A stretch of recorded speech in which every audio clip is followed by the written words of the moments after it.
నమస్కారం city news కి స్వాగతం। 4 లైన్ల శంకర్ విలాస్ ఆర్ఓబి నిర్మాణ పనులు ఏసీ కాలేజ్ వైపు శరవేగంగా జరుగుతున్నాయి। నగర సుందరీకరణలో భాగంగా నూతన శంకర్ విలాస్ బ్రిడ్జ్ నిర్మాణం పనులు కూటమి ప్రభుత్వం చేపట్టింది। కానీ ప్రజలు ఎదుర్కొంటున్న ట్రాఫిక్ కష్టాలను గమనించిన కేంద్ర సహాయ మంత్రి పెమ్మసాని చంద్రశేఖర్ 2 సంవత్సరాల్లోపే బ్రిడ్జ్ నిర్మాణం పూర్తి చేయాలని కాంట్రాక్టర్ను ఆదేశించారు। దానికి అనుగుణంగానే బ్రిడ్జ్ నిర్మాణం పనులు జరుగుతున్నప్పటికీ తాలూకా వైపు పనులు నిలిచిపోయాయి। తమకు టీడీఆర్ బాండ్లు కాకుండా నష్టపరిహారం నగదు రూపంలో కావాలని షాపుల యజమానులు కోర్టును ఆశ్రయించారు। కానీ మేయర్ కోవెలమూడి రవీంద్ర షాపుల యజమానులతో మాట్లాడుతున్నామని త్వరలోనే సమస్య పరిష్కారం అవుతుందని చెబుతున్నారు। కానీ నగరంలో పెరిగిన ట్రాఫిక్ రద్దీని తట్టుకునేందుకు ప్రత్యామ్నాయ మార్గాలు చూపకుండా బ్రిడ్జి నిర్మాణం చేపట్టడాన్ని స్థానిక ప్రజలు వ్యతిరేకిస్తున్నారు। ఏది ఏమైనా పాలకులు ఇచ్చిన మాట ప్రకారం సకాలంలో బ్రిడ్జ్ నిర్మాణం పనులు పూర్తి చేసి ప్రజలను ఆదుకోవాలని కోరుతున్నారు। కానీ నేటికి సుమారు ఒక 5 పిల్లర్లు 6 పిల్లర్లు మాత్రమే లెగిసి ఉన్నాయి। పాత బ్రిడ్జి కూడా ఇప్పటిదాకా కూడా తొలగించలేదు। కాలపరిమితి బ్రిడ్జి తొలగించే క్రమంలో 2 సంవత్సరాల్లో లోపలనే పూర్తి చేసి గుంటూరు నగర ప్రజలకి అందిస్తామని చెప్పినటువంటి ఈ యొక్క పాలకులు ఆ యొక్క బ్రిడ్జి నిర్మించడంలో పూర్తిగా లేట్ అవుతుందని చెప్పేసి మేము ప్రజలంతా కూడా భావిస్తూ ఉన్నారు। అదేవిధంగా ఆ ప్రాంతంలో శంకర్ విలాస్ సెంటర్కి సంబంధించినటువంటి ప్రాంతంలో వ్యాపారస్తులు కోర్టుకు వెళ్ళడం, అదేవిధంగా వాళ్ళకి రావాల్సినటువంటి నష్టపరిహారం సంబంధించి వాళ్ళు కూడా అడుగుతూ ఉన్నారు। వ్యాపారస్తులతో మేము మాట్లాడిన క్రమంలో వాళ్ళు అభివృద్ధికి ఎక్కడ కూడా మేము అడ్డంకి కాదంటే చెప్తా ఉన్నారు। వాళ్ళకి రావాల్సినటువంటి నష్టపరిహారం ఏదైతే అది న్యాయంగా పూర్తిగా వచ్చే విధంగా వాళ్ళు కోరుకుంటా ఉన్నారు।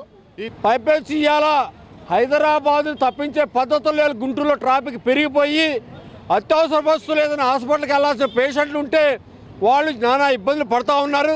కానీ ప్రజల అవసరాలను దృష్టిలో పెట్టుకొని గవర్నర్ ఎంపీ గారు ఏదైతే పీరియడ్ ఉందో ఆ పీరియడ్ లోపు పూర్తి చేయాలని డిమాండ్ చేస్తూ ఉన్నాం। అదేవిధంగా మున్సిపల్ అధికారులు పూర్తి చేస్తారని హామీ చెబుతూ ఉన్నారు। కానీ అక్కడ పనులు మాత్రం నత్తనాడుకు నడుస్తూ ఉంది। ప్రజలందరూ ఏమనుకుంటారు, సుమారు 3 సంవత్సరాలు 4 సంవత్సరాలు పట్టేది అనుకుంటున్నారు। కాబట్టి అనుకున్న ప్రకారంగా బ్రిడ్జి పూర్తి చేసి నగర ప్రజలకు ఇబ్బంది లేకుండా కలగజేయాలని చెప్పేసి మీ ద్వారా మనం చేస్తా ఉన్నాం।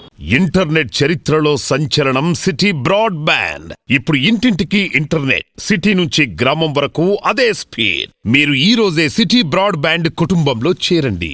ప్రైవేటు వ్యక్తుల జేబులు నింపేందుకే ప్రభుత్వ మెడికల్ కాలేజీలను ఈ కూటమి ప్రభుత్వం ప్రైవేటీకరణ చేస్తుందని సిపిఐ జాతీయ సమితి సభ్యులు ముప్పాళ్ల నాగేశ్వరరావు ధ్వజమెత్తారు। ప్రభుత్వ మెడికల్ కాలేజీల ప్రైవేటీకరణకు వ్యతిరేకంగా సిపిఐ ఆధ్వర్యంలో కలెక్టర్ కార్యాలయం ఎదుట ధర్నా నిర్వహించారు। ఈ సందర్భంగా జాతీయ సమితి సభ్యులు ముప్పాళ్ల నాగేశ్వరరావు, జనచైతన్య వేదిక రాష్ట్ర అధ్యక్షులు వల్లంరెడ్డి లక్ష్మణ్ రెడ్డి, డాక్టర్ ఆలా వెంకటేశ్వర్లు మీడియాతో మాట్లాడారు। మంత్రి లోకేష్ యువగలం పాదయాత్ర సందర్భంగా ప్రైవేటీకరణకు వ్యతిరేకంగా మాట్లాడారని గుర్తు చేశారు। తమ ప్రభుత్వం అధికారంలోకి రాగానే పీపీపీ విధానం అంటూ ప్రభుత్వ మెడికల్ కాలేజీలను ప్రైవేటీకరణ చేయడం దుర్మార్గమన్నారు। పేద విద్యార్థులకు వైద్య విద్య అందకుండా చేసే కుట్రలో భాగమే ఈ పీపీపీ విధానమని దుయ్యబట్టారు। వెంటనే జీవో నంబర్ 590, 107, 108లను రద్దు చేసి పీపీపీ అంశాన్ని విరమించుకోవాలని డిమాండ్ చేశారు। ఈ కార్యక్రమంలో సిపిఐ నాయకులు, ప్రజా సంఘాల నాయకులు పాల్గొన్నారు। గత ఎన్నికల ముందు జీవో నంబర్ 107, 108ని రద్దు చేయాలని నారా లోకేష్ గారు యువగలం పాదయాత్ర సందర్భంగా పదే ప్రభుత్వాన్ని డిమాండ్ చేశారు। తమ అధికారం వచ్చిన వెంటనే ఆ రెంటిని రద్దు చేస్తామని చెప్పారు। కానీ అధికారం వచ్చిన తర్వాత 17 మెడికల్ కాలేజీల్లో 10 కాలేజీలని ఈ ప్రైవేట్ పబ్లిక్ పార్ట్నర్షిప్ పేరుతో ప్రైవేటు వ్యక్తులకి దారాదత్తం చేయటం అతి దారుణమైన, రాజ్యాంగ వ్యతిరేక, ప్రజలకు ఇచ్చిన మాటకి తిరోగమన చర్య। దీని నుండి వెంటనే ప్రభుత్వం వెనక్కి రావాలి। ఒక పేదవాడు ఒక ఆపరేషన్ చేయించుకుంటే జీవితం అంతా అప్పు తెచ్చడానికి ఖర్చు పెడతా ఉన్నాడు। ఈరోజు ప్రభుత్వ రంగంలో ఎయిమ్స్ మంగళగిరిలో రోజుకు 3000 మందికి ఓపీ ఉంటుంది। అనేక శస్త్రచికిత్సలు జరుగుతూ ఉన్నాయి। జీజీహెచ్ రోజుకు 4000 మంది రోగులు వస్తున్నారు। రోజుకి 20 ప్రశ్నలు జరుగుతున్నాయి। ఒక్కొక్క ప్రశ్న బయట జరిగితే కనీసం 50,000 నుంచి 1,00,000 రూపాయలు ఖర్చు అవుతుంది। కానీ అక్కడ ఉచితంగా చేస్తున్నారు। ఇలాంటి ఉచితంగా వైద్యం లభించే అవకాశాన్ని కోల్పోయేటట్టుగా ఈ రాష్ట్ర ప్రభుత్వం చేస్తూ ఉంది। ఎన్నికల ముందు ఈ 17 మెడికల్ కళాశాలలు ఆచరణలో ఉన్నాయి. ఆనాడు ఎన్నికల ప్రణాళికలు ఏమాత్రం చెప్పలేదు. మేము ఈ పీపీపీకి ఇస్తామని కానీ ప్రైవేటీకరణ చేస్తామని కానీ మా దగ్గర నిధులు లేవని కానీ చెప్పలేదు. దాన్ని చెప్పకపోగా జగన్మోహన్ రెడ్డి 107, 108 జీవోల ద్వారా ప్రభుత్వ మెడికల్ కళాశాలలో కూడా కొన్ని సీట్లు అమ్ముకుంటున్నాడు. మేము రాగానే వాటిని రద్దు చేస్తామని నారా లోకేష్ స్పష్టంగా చెప్పాడు. కానీ ఈరోజు స్పందన లేదు. ఎమ్మెల్యే భాష్యం ప్రవీణ్ అచ్చంపేట మండలంలోని రైతు భరోసా కేంద్రంలో ధాన్యం కొనుగోలు కేంద్రాన్ని ప్రారంభించారు. రైతుల అవసరాలను ఆసరాగా చేసుకుని రైతులు ఆరుగాలం కష్టపడి పండించిన పంటను దళారులు తక్కువ ధరకు కొని రైతులను దోచుకుంటున్నారని ఆయన తెలిపారు. గిట్టుబాటు ధరలు లేక పంట నిల్వ చేసుకోలేక రైతులు తమ అవసరాలకు పంటను రైతులు తెగనమ్ముకోవడం గతంలో చూశామన్నారు. రైతులు పండించిన పంటకు గిట్టుబాటు ధర కల్పించడం కోసం కూటమి ప్రభుత్వమే నేరుగా రైతుల వద్ద నుండి గిట్టుబాటు ధరకు ధాన్యం కొనుగోలు చేస్తుందన్నారు. రైతులు దళారులకు పంటను తక్కువ ధరకు అమ్ముకోకుండా ప్రభుత్వం ఏర్పాటు చేసిన ధాన్యం కొనుగోలు కేంద్రానికి రైతులు నేరుగా తెచ్చుకొని ధాన్యాన్ని గిట్టుబాటు ధరకు అమ్ముకోవాలని రైతులకు సూచించారు. గ్రేడ్ ఏ రకం ధాన్యానికి గిట్టుబాటు ధర క్వింటాకు 2,389 రూపాయలుగా, సాధారణ రకానికి 2,369 రూపాయలుగా ప్రభుత్వం నిర్ణయించిందని భాష్యం ప్రవీణ్ తెలిపారు. రైతు సేవా కేంద్రాల ద్వారా రైతు పండించిన ధాన్యాన్ని గిట్టుబాటు ధర ఇచ్చి కొనడం కోసం ఈ సౌకర్యం ఏర్పాటు చేయడం జరిగింది. మామూలుగా బయట మార్కెట్ లో కంటే కూడా ఎక్కువగా 75 కేజీల బస్తాని 1792 రూపాయలకి, అట్లానే 100 కేజీల బస్తాన్ని 2,400 రూపాయలకి కొనడం కోసం ప్రభుత్వం నిశ్చయించడం జరిగింది. రైతు నష్టపోకూడదు.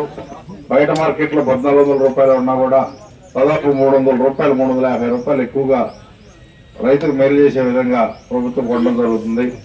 ఇకపోతే రైతులకు సూచన ఏంటంటే ఇక్కడ కంపల్సరీ తేమ శాతం చూస్తారు. మీరు అది దృష్టిలో పెట్టుకొని మాత్రమే ధాన్యం ఇక్కడ తీసుకురావాల్సిందిగా కోరుతున్నాను. కుగ్లర్ మెమోరియల్ ఫిజియోథెరపీ డిగ్రీ కళాశాలలో కుగ్లర్ కమ్యూనిటీ ఫ్రెషర్స్ డే మరియు క్రిస్మస్ వేడుకల్లో ఎమ్మెల్యే గల్లా మాధవి, నసీర్ అహ్మద్ పాల్గొన్నారు. ఈ సందర్భంగా కేక్ కట్ చేసి విద్యార్థులకు శుభాకాంక్షలు తెలిపారు. అనంతరం వారు మాట్లాడుతూ గత 20 సంవత్సరాలుగా కరస్పాండెంట్ డాక్టర్ బెంజమిన్ ఫిజియోథెరపీ విభాగంలో సేవలు అందిస్తున్నారని గుర్తు చేశారు. నేటి సమాజంలో ప్రజలకు ఫిజియోథెరపీ వైద్యులు ఎంతో అవసరమని తెలిపారు. ఈ కార్యక్రమంలో principal doctor CH Prashanthi, doctor V Venkateswara Rao, పాస్టర్లు కె మధు, ఫ్రాంక్లిన్, విద్యార్థులు పాల్గొన్నారు. ఈ ఇన్స్టిట్యూట్ని నడుపుతా ఉన్నారు. ఈ ఫ్రెషర్స్ బ్యాచ్ ఈరోజు 2026 బ్యాచ్ని 25 బ్యాచ్ని స్టార్ట్ చేస్తూ ఈరోజు ఒక ఫ్రెషర్స్ పార్టీతో పాటు ముఖ్యంగా సెమీ క్రిస్మస్ వేడుకలను కూడా నిర్వహించుకోవడం చాలా సంతోషం. ముఖ్యంగా మనందరికీ కూడా తెలుసు, యేసుక్రీస్తు క్రిస్టియానిటీది ఒక మతం కాదు, అదొక మార్గం అనేటువంటి విధంగా ప్రతి ఒక్కరు కూడా ఆయన ఇచ్చినటువంటి ఆదేశాలతో ముందుకు సాగాలి. నిరంతరం ప్రజలకు సేవ చేస్తూ వారికి తోడుగా ఉండేటువంటి కార్యక్రమాన్ని మేము కూడా చేస్తూ కుగ్లర్ ఆసుపత్రి మరింత ఏదైతే కాలేజ్ ఉందో ఫిజియోథెరపీ కాలేజ్ మరింత సేవలు అందించాలని, ఇక్కడ చదువుకునేటువంటి ప్రతి ఒక్క పిల్లవాడు కూడా తప్పనిసరిగా తనకిచ్చినటువంటి ఏదైతే కాలేజీలో ఇచ్చేటువంటి స్టడీస్తో పాటు మంచి స్కిల్స్తో రాబోయేటువంటి రోజుల్లో ఫిజియోథెరపీ అనేది మ్యాండేటరీగా ప్రతి ఒక్క వైద్య రంగానికి సంబంధించి అత్యంత అవసరమైనటువంటి ట్రీట్మెంట్గా ముందుకు సాగుతున్నారు. దాని మీద మరింత శ్రద్ధ పెట్టి పిల్లలు చదువుకోవాలని చెప్పి మనస్ఫూర్తిగా ఈరోజు కోరుతా ఉన్నాం. ఈరోజు ఫ్రెషర్స్గా వస్తున్న వాళ్ళు, మరి కోర్స్ కంప్లీట్ అయ్యి బయటికి వెళ్తున్న వాళ్ళకి కేర్ విత్ కంపాషన్ అనే నినాదంతో వాళ్ళు సమాజంలో వర్క్ చేయాలి అని చెప్పి వాళ్ళకి చెప్పడం జరిగింది. అంటే ఎలాంటి సర్వీసెస్ అయినా ఒక ఎకనామికల్ బేస్గా ఏదో సంపాదన మార్గంగా కాకుండా సొసైటీకి సేవను అందించే విధంగా కనుక వాళ్ళు ఆ వర్క్ను కనుక చేస్తే మంచి గుర్తింపు వస్తుంది, సమాజంలో మంచి గౌరవ మర్యాదలు వస్తాయి అన్న ఒక నినాదాన్ని వాళ్ళకి, ఒక మంచి సూచనని వాళ్ళందరికీ అందించడం జరిగింది. సో ఏదేమైనప్పటికీ ఇలాంటి మంచి కాలేజెస్ ఉన్నంత వరకు కూడా సమాజంలో మంచి ఎక్స్పర్టైజ్తో ఉన్న డాక్టర్స్ బయటికి వస్తారు అని చెప్పి ఆశిస్తూ మరొకసారి మనకి బెంజమిన్ గారికి, అదేవిధంగా ప్రశాంతి గారికి, స్టాఫ్ అందరికీ కుగ్లర్. ఇటీవల బాపట్లలో జరిగిన master athletics state level sports meet లో గుంటూరుకు చెందిన క్రీడాకారిణి లామ్ నవమి అత్యుత్తమ ప్రతిభను కనబరిచారు. నగరం పాలెంకు చెందిన Lam Navami long jump, triple jump లో గోల్డ్ మెడల్ సాధించింది. అదేవిధంగా జావెలింగ్ త్రోలో సిల్వర్ మెడల్ సాధించింది. ఈ సందర్భంగా నగరంలో సత్కార కార్యక్రమం ఏర్పాటు చేశారు. స్థానిక ప్రజలు నవమిని ఘనంగా సత్కరించి అభినందించారు. తమ ప్రాంతానికి చెందిన క్రీడాకారిణి రాష్ట్ర స్థాయిలో మెడల్ సాధించడం ఆనందంగా ఉందని చెప్పారు. అదేవిధంగా జాతీయ స్థాయిలో గోల్డ్ మెడల్ సాధించడమే తన లక్ష్యమని నవమి తెలిపారు. స్పోర్ట్స్ లో గెలుపొందేందుకు తనకు అందరూ అందిస్తున్న సహకారం మరవలేనిదని తెలిపారు. ఈ మెడల్స్తో పాటు మొత్తం నాకు 75 మెడల్స్ వచ్చినాయి. మొన్న మద్రాసు వెళ్ళాను, మన ఇండియా తరఫున నేను సెలెక్ట్ అయ్యాను. దాంట్లో లాంగ్ జంప్లో 4వ ప్లేస్ వచ్చింది, ట్రిపుల్ జంప్లో 5వ ప్లేస్ వచ్చింది. కానీ మళ్ళీ నాకు మన ఇండియా తరఫున ఆడి మెడల్ తెచ్చుకోవాలని ఉంది, అందుకని మళ్ళీ నేను ట్రై చేస్తున్నాను. కానీ నా కుటుంబ సభ్యులు చాలా సపోర్ట్ ఇచ్చారు నాకు. ఫస్ట్ 2005 నుంచి నాకు వచ్చి శివాజీ గారండి, తర్వాత కృష్ణన్న గ్రౌండ్ ఇప్పుడు ఎస్ఐగా చేస్తున్నారు. కృష్ణన్న నాకు శివాజీ గారు మంచి సపోర్ట్ ఇచ్చారు. శివాజీ గారు వల్లే నేను ఈ మెడల్ సాధించగలుగుతున్నాను. నాకు ఇప్పటికి కూడా ఆయనే ప్రాక్టీస్ కానీ అన్ని కోచ్ అండి.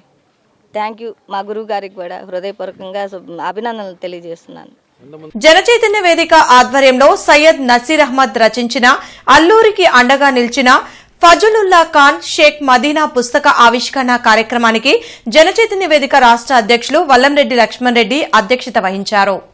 భారత స్వాతంత్ర ఉద్యమంలో ముస్లింల త్యాగాలు మరువలేనివని 1857లో జరిగిన ప్రథమ స్వాతంత్ర సమరంలో 6 లక్షలకు పైగా ముస్లిం వీరులు ప్రాణత్యాగం చేశారని మాజీ మంత్రి డొక్కా మాణిక్యవర ప్రసాద్ తెలిపారు. సీనియర్ జర్నలిస్ట్ సయ్యద్ నసీర్ అహ్మద్ భారత సమాజంలో ముస్లిం త్యాగజనుల కృషిపై ఇప్పటికే 26 చారిత్రక గ్రంథాలను రచించి ప్రజల్లో సోదరభావాన్ని పెంపొందించేందుకు చేస్తున్న కృషిని అభినందించారు. పుస్తక రచయిత సయ్యద్ నసీర్ అహ్మద్ ప్రసంగిస్తూ 30 సంవత్సరాల పాటు జర్నలిస్టుగా పనిచేసిన అనుభవం రచయితగా రాణించేందుకు తోడ్పడుతుందన్నారు. భారతీయుల్లో మత సహనం పెంపొందించడానికి, చారిత్రక విషయాల పట్ల అవగాహన కలిగించడానికి కృషి చేస్తున్నానని, తాను రచించిన 26 గ్రంథాల్లో కొన్ని 8 భాషల్లోకి అనువదించబడ్డాయని వివరించారు. భారత స్వాతంత్రోద్యమంలో ఏ కులం కూడా తక్కువ పాత్ర పోషించలేదు.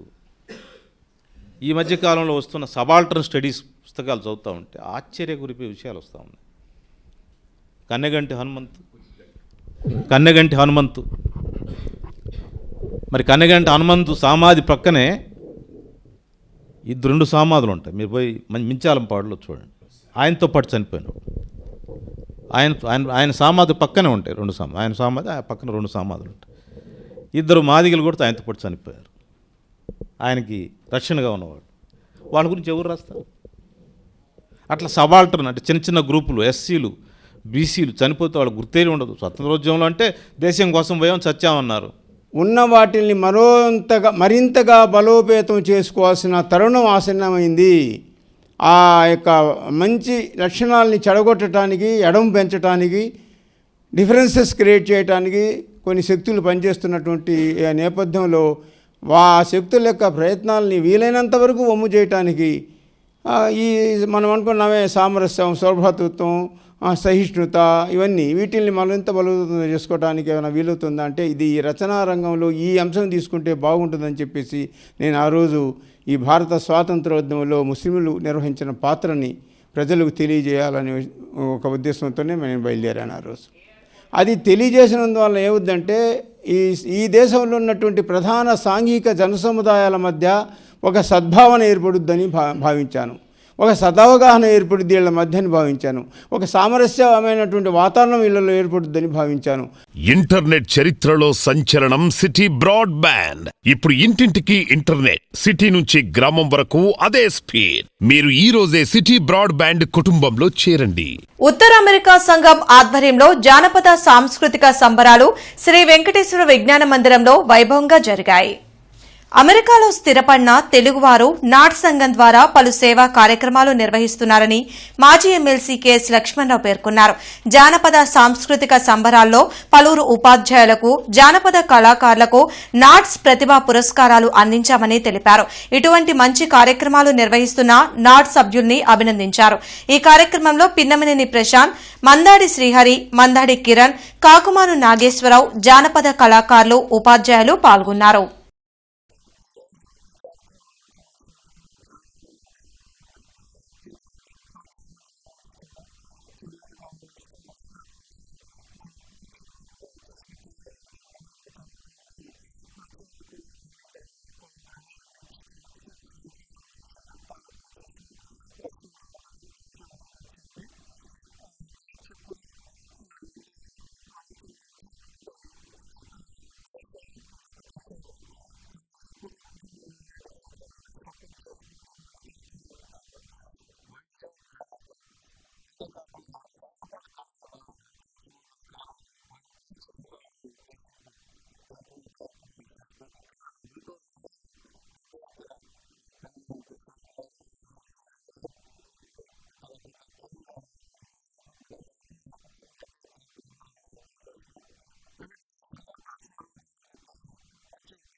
ఈ వార్తలు ఇంతటితో సమాప్తం. నమస్కారం.